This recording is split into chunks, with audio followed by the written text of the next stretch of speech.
리미널 스페이스를 소재로 한 영화 백룸, 일단 세 줄 요약부터 하고 가겠습니다. 이건 일반적인 공포 영화가 아닙니다. 좀 직관적으로 무섭다기보다는 음산한 분위기로 서서히 숨통을 조여오는 느낌의 그런 공포 영화입니다. 그래서 호불호가 많이 갈릴 수 있습니다. 직관적인 자극과 가벼운 전개를 선호하시는 분들에게는 아마도 높은 확률로 불호일 것 같고요. 작품의 세계관과 미술 같은 요소에서 재미를 느끼시는 분들에게는 아마도 호일 가능성이 높다고 생각합니다. 그리고 관련 정보를 전혀 찾아보지 않으셔도 괜찮습니다. 아무것도 모르는 상태에서 영화만 보셔도 영화의 내용을 이해하시는 데에는 아무런 문제가 전혀 없습니다. 이번 영화에서 중요한 거는 내용이 이해가 되냐 아니냐가 아니라 그보다는 본인 취향에 맞냐 안 맞냐가 훨씬 더 중요하게 작용할 것 같습니다. 자, 그러면 일단 이번 영상에서는 백룸의 세계관을 가볍게 설명드린 후에요. 영화의 연출 방식이나 결말에 대한 해석을 그 다음에 드려보도록 하겠습니다.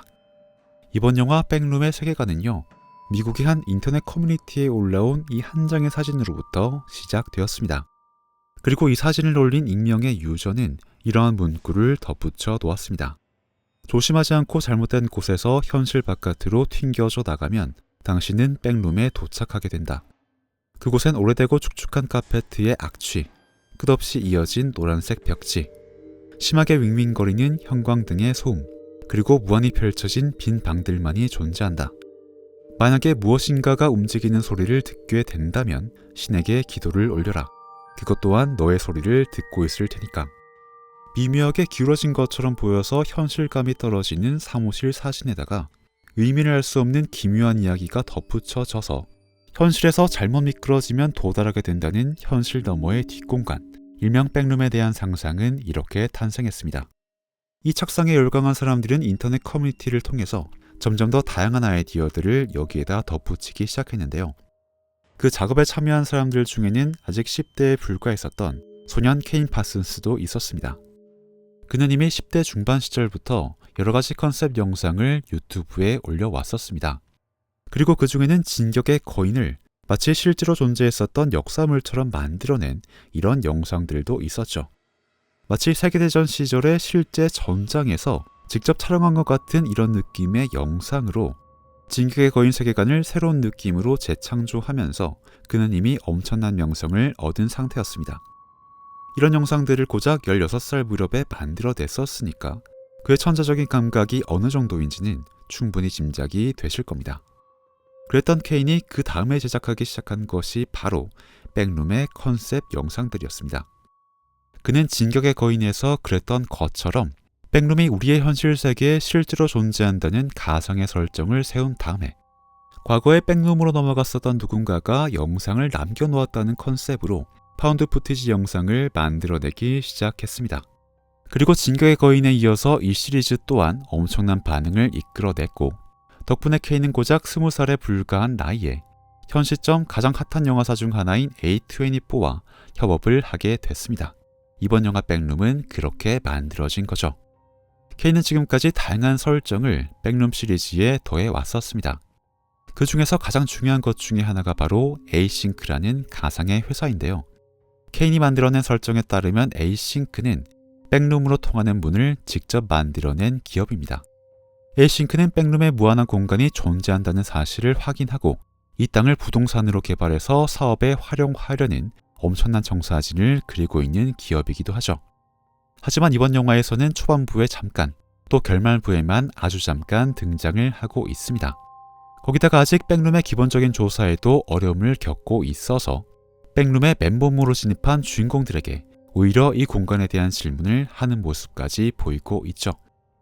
그러니까 이번 영화는 에이싱크를 필두로 세계관의 설정들을 디테일하게 풀어내기보다는 오히려 두 주인공을 서사의 중심으로 내세워서 백룸의 전반적인 분위기를 묘사하는 쪽에 훨씬 더 집중을 하고 있는 겁니다.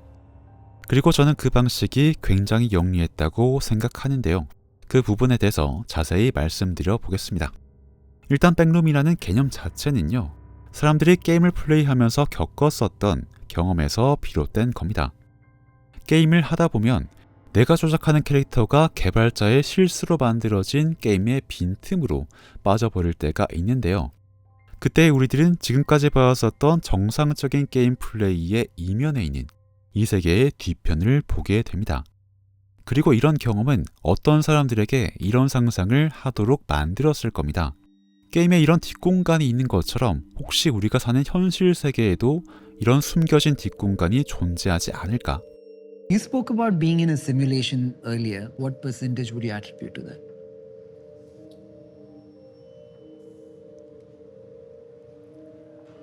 Probably pretty high. I would say it's pretty high. 특히나 요즘에는 이런 얘기들이 많잖아요. 우리가 살고 있는 세계도 사실은 마치 게임처럼 누군가에 의해 만들어진 시뮬레이션 모델일지도 모른다. 이런 발상들이 인터넷에서 굉장히 많이 언급되고 있다 보니까 우리가 살고 있는 현실 세계에도 마치 게임처럼 숨겨진 뒷공간, 즉 백룸이 존재할지도 모른다는 그런 상상을 떠올리도록 많은 자극을 제공했을 겁니다. 자, 그런데 우리가 사는 현실 세계에 정말로 백룸 같은 공간이 존재한다고 가정을 해보면요. 자, 여러분들이 직접 그 공간을 발견했다면 여러분들은 클락처럼 그 공간에 넘어가 보실 것 같나요? 이 뜬금없는 질문이 왜 중요하냐면 결국에는 살아있는 사람이 등장하는 이 영화에도 이 질문이 똑같이 적용이 되기 때문입니다. 클락은 자기가 운영하는 매장의 지하에서 백룸으로 통하는 문을 발견합니다. 자, 근데 이게 딱 봐도 엄청나게 수상해 보이잖아요. 여기서 조금만 더 들어가도 뭐가 튀어나올지 모르겠다는 불안감이 딱 봐도 엄청 불길하게 스멀스멀 올라오는데, 근데 주인공은 이 정체불명의 공간에 위협을 무릅쓰고 막 들어간단 말이죠. 자, 근데 주인공이 펼치는 이 정체불명의 모험에 우리가 동참을 하려면 영화는 주인공이 왜 이런 무리한 모험을 하려고 하는가, 그 행동의 동기를 정확하게 설명을 해줘야 합니다. 그래야만 우리들도 주인공의 심리에 공감을 하고 주인공이 겪는 상황에 몰입을 할 수가 있으니까요. 영화는 주인공의 그 동기를 설명하기 위해서 클락을 현실에 더 이상 미련이 남아있지 않는 사람으로 설정을 해놓고 있습니다. 자, 클락이 현실 세계에서 겪고 있는 상황을 한번 보자고요. 클락이 운영 중인 가구 가게는 손님이 하나도 없이 망해가고 있어서 전기세 내기도 힘들어졌고, 여자친구의 뒷바라지를 하느라 건축가의 꿈까지 포기를 하고 돈을 벌려고 가구 매장을 운영을 하고 있는데, 막상 그 여자친구가 자기를 떠나버렸으니까 클락에게 지금의 현실은 오히려 버티고 있는 게 더 힘든 그런 상황이 되어버린 겁니다. 자, 그러니까 이런 상태에서 백룸을 발견했으니까 클락은 본인의 비참한 현실을 대체해줄 탈출구로 백룸의 매혹을 느끼게 된 거죠. 그리고 이런 구조는 또 다른 주인공인 메리 클라인 박사에게도 마찬가지로 적용이 됩니다. 겉으로는 성공한 심리상담사처럼 보이지만 사실은 정신병을 겪은 어머니에 대한 트라우마와 죄책감을 가지고 있어서 메리 또한 고통스러운 현실을 억지로 버티고 있습니다. 그래서인지 메리는 언제든 현실을 등질 수도 있을 것 같은 그런 표정과 불안불안한 분위기를 계속 풍기고 있죠. 영화는 두 사람의 캐릭터를 그렇게 설정함으로써 그들이 현실을 벗어나서 백룸으로 넘어갈 만한 심리적인 동기를 만들어 놓고 있습니다. 그리고 저는 그 동기를 시각적으로 묘사하는 방식이 굉장히 탁월했다고 생각합니다. 일단 두 주인공은 공통적으로 계속 TV를 보는 모습이 연출되고 있습니다.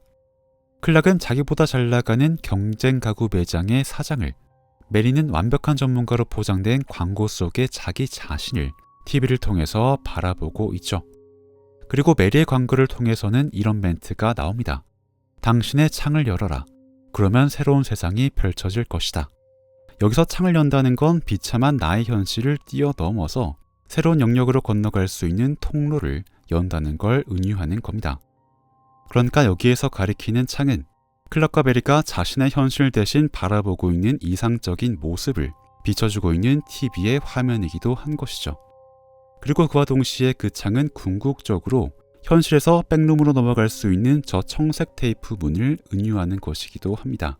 그래서 자기가 바라는 환상을 TV에서 보던 날 밤에 백룸으로 넘어가는 문을 발견했던 클락이 나중에는 메리에게 나는 나의 창을 열었다 라는 음성 메시지를 남겨두기도 했던 것이죠. 자, 그러니까 원래는 아무런 의미도 없었던 단순한 인터넷 괴담에 불과했던 이 백룸의 컨셉에 이번 영화는 창이라는 주제를 덧붙여 놓음으로써 우리가 너무나 일상적으로 바라보고 있는 이 미디어와 저 가상의 백룸 사이에 공통 분모를 만들어내고 있는 겁니다. 우리의 현실에 백룸 같은 것이 실제로 존재하지 않더라도 우리는 이미 미디어가 보여주고 있는 비현실적인 환상에 빠짐으로써 백룸의 반쯤 넘어간 곳과 비슷한 상태라는 걸 은유하고 있는 거죠. 그래서 유튜브에 올라오는 인터넷 괴담 영상처럼 2시간 동안 그냥 컨셉 이미지만 나열하기만 하다가 끝날 수도 있었던 이번 영화도 나름대로의 중심을 잡으면서 이야기를 펼칠 수가 있었죠. 하지만 이렇게 좋았던 점만 있었던 건 아닙니다. 말씀드렸던 것처럼 주인공들의 결핍을 제시해서 백룸으로 넘어갈 수 있을 법한 심리적인 동기를 충분하게 제시를 하고 우리가 일상에서 접하는 미디어를 중간지대로 제시함으로써 백룸의 비현실성을 중화시켰던 이런 구조 자체는 굉장히 훌륭했었죠. 하지만 결국에 백룸으로 넘어간 이후에 무엇을 할 것인가? 다시 말해 이 사람들은 결국에 어떻게 되는가를 보여주는 결말 파트에서는 그에 대한 대답이 굉장히 모호했다고 생각을 합니다. 물론 관객들의 상상력을 자극하기 위해서 일부러 마무리를 모호하게 남겨놓는 방식도 존재를 하기는 하죠. 하지만 이번 백룸은 그런 경우라기보다는 지금까지 늘어놓은 이야기들을 수습할 방법이 도통 떠오르지가 않아서 그냥 대충 뚜껑을 덮어버린 느낌에 훨씬 더 가까워 보입니다. 자, 그래서 여기서부터는 스포일러가 될 법한 결말에 대한 저 나름의 해석이 이어지니까 아직 영화를 보지 않으신 분들은 시청에 참고를 해주시기 바라겠습니다. 자, 영화는 메리를 납치한 클락의 대사를 통해서요, 백룸이 사실은 현실 세계의 중첩이라는 개념을 새롭게 내놓습니다.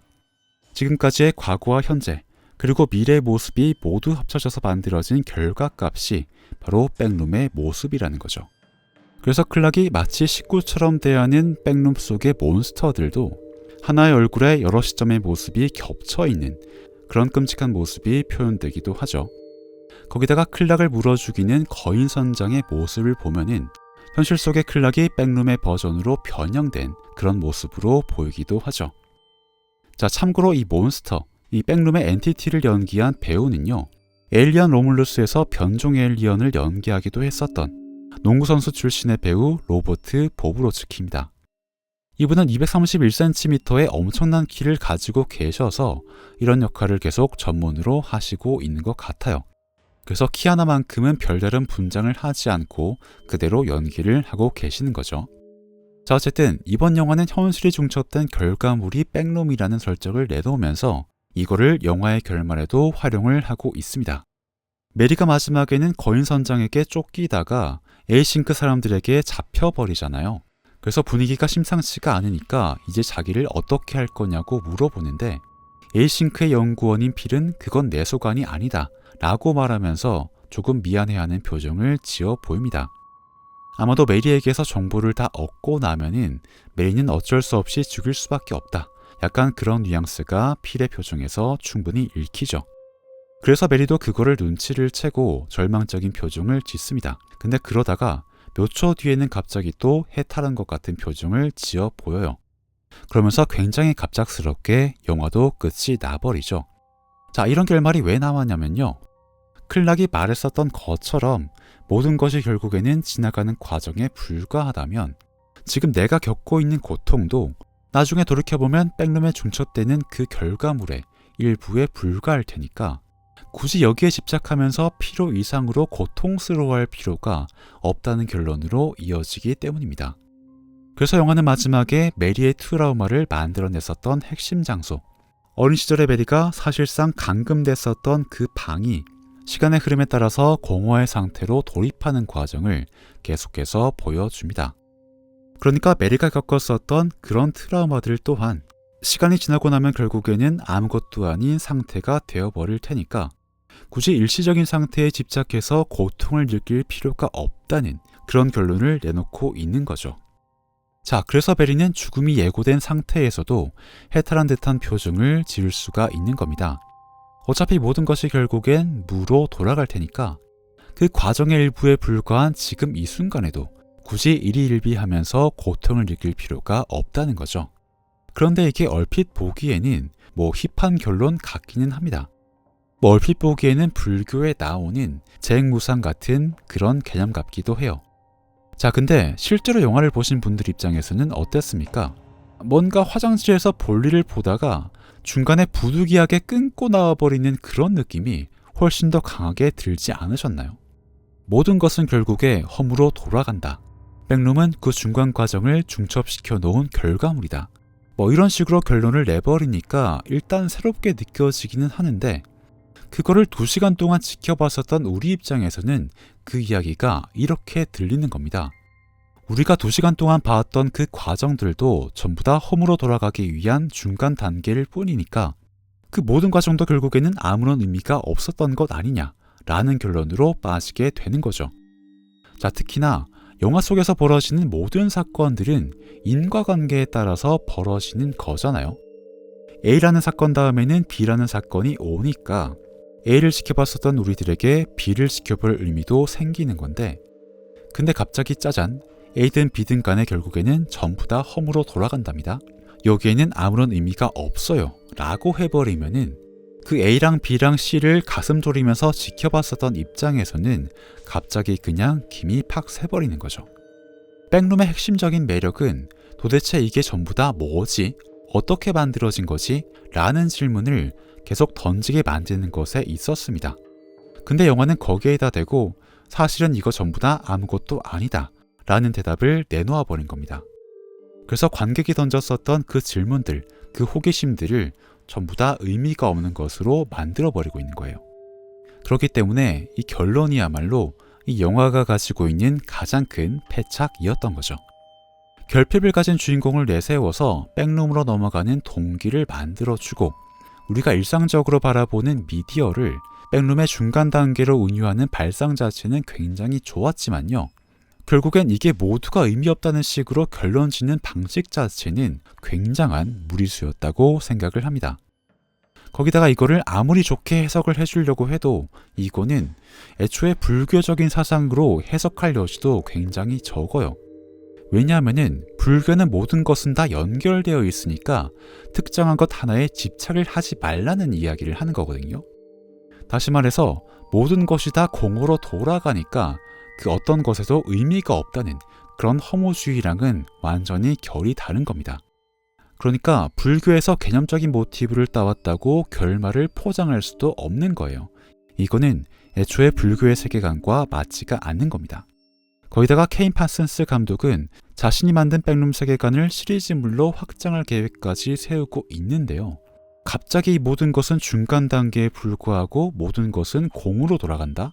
라고 해버리면은 영화의 인과적으로도 김이 새버리지만, 이게 비즈니스적인 관점에서도 아니 이렇게 마무리를 해버리면 그 다음 시리즈에서는 이거를 어떻게 주워 담아서 이어갈 것인가에도 좀 답이 없어지는 구석이 발생을 하는 거죠.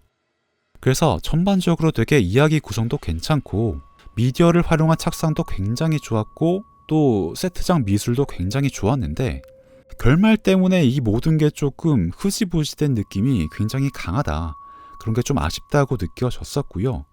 8번 출구와는 지향하는 방향 자체가 굉장히 다른 작품이긴 하지만 어쨌든 리미널 스페이스를 소재로 만든 영화라는 점에서는 비교를 할 수밖에 없을 것 같긴 하죠. 그래서 8번 출구가 전체적으로 리미널 스페이스의 특장점도 굉장히 잘 살리면서 서사도 완결성 있게 깔끔하게 마무리를 했었던 점에 비해서 백룸은 전반적으로 괜찮기는 했지만 결말이 상당히 아쉬웠기 때문에 일단은 리미널 스페이스 소재의 영화 1황은 아직까지 8번 출구가 지키고 있지 않나.